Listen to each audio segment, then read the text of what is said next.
Hello, this is Alex from phpacademy.org, and this is a video tutorial for the new Boston. Now in this video we're going to be looking at our php.ini file. Now ini files, or ini files, however you decide to pronounce them. I say ini just because I'm being literal and saying each character.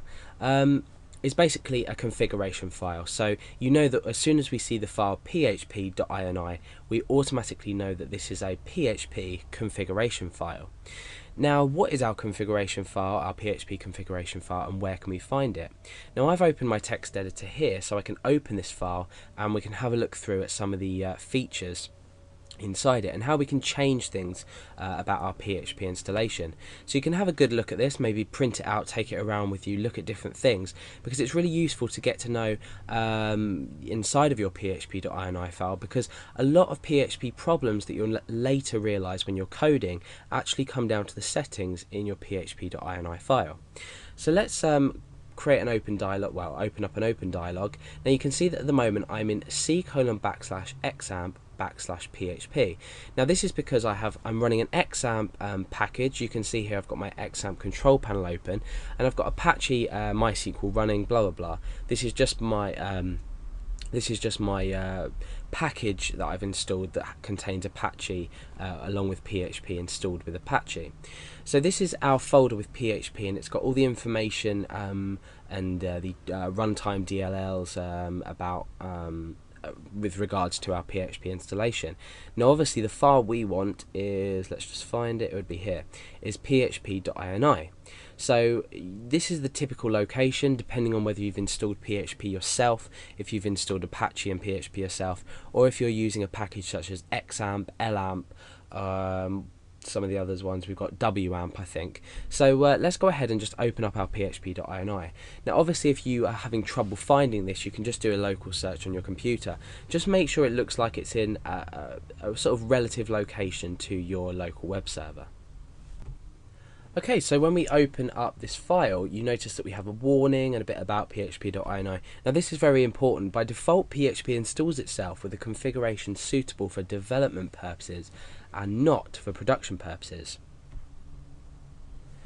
Now what this means is the default installation php.ini is not suitable for when you were to, if you were to say, okay, so I've got a local web server on my computer, here's my IP address, you can see what pages I'm running. Always, always, always, when you want to show people or release PHP files or a project that you've created, always upload it to a paid hosting or a free hosting, but some kind of commercial hosting website. Because what you don't want is you don't want to have the inexperience of not setting this file up properly and you suffering for that. So there's lots of security aspects that when we enable settings and disable settings in this php.ini file, we tend to find that we're allowing ourselves vulnerability. So we can go down, you can see the standard syntax in here is that we've got the semicolon as end of a line. So, well, as a comment in this purpose. So you can see that we've got loads of semicolons here that are basically just commenting this out. So this won't be processed by PHP. So let's go down and find a setting. Okay, so you can see that things like engine on is not commented out. So these are settings that are currently in use and that you can modify. So let's go down and find something that we might change. Okay, so you've got things like zlib.output compression off. You've got a quite a descriptive description up here, quite an extensive description of what it does, as you do with most settings. So you'll find that a lot of this file is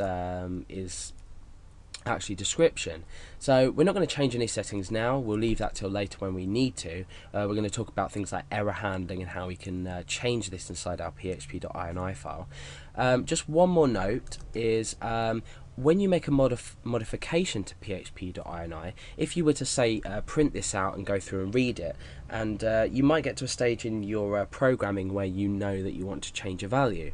Now once you've changed a value and you've saved the file, so you go file and save, that's absolutely fine. However, what you need to do is you need to either restart Apache manually, or you need to bring up your XAMPP or similar control panel and stop this service before you restart it.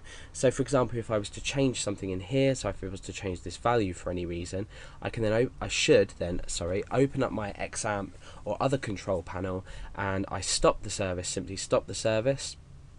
Let's press that again. Okay, so the service is now stopped. We can click start again, wait till that starts back up, and it's running again. Now what we've done is PHP has taken into account the changes that you've made and will now process them according to what you've written. So my strong recommendation will be to have a look through this, see if anything catches your eye, get to know different values and what they do, and read some of the descriptions if you have time, because it's a really useful file to know what you're doing with. A lot of PHP problems that crop up, like I said, are to do with files or to do with the values in this either being disabled or enabled or switched to something that not allowing a certain piece of code that you're using or certain method you're using on your website or code not to work. So php.ini file is basically the PHP configuration file for PHP. Have a browse around it, and hopefully it will be of some use to you in the future.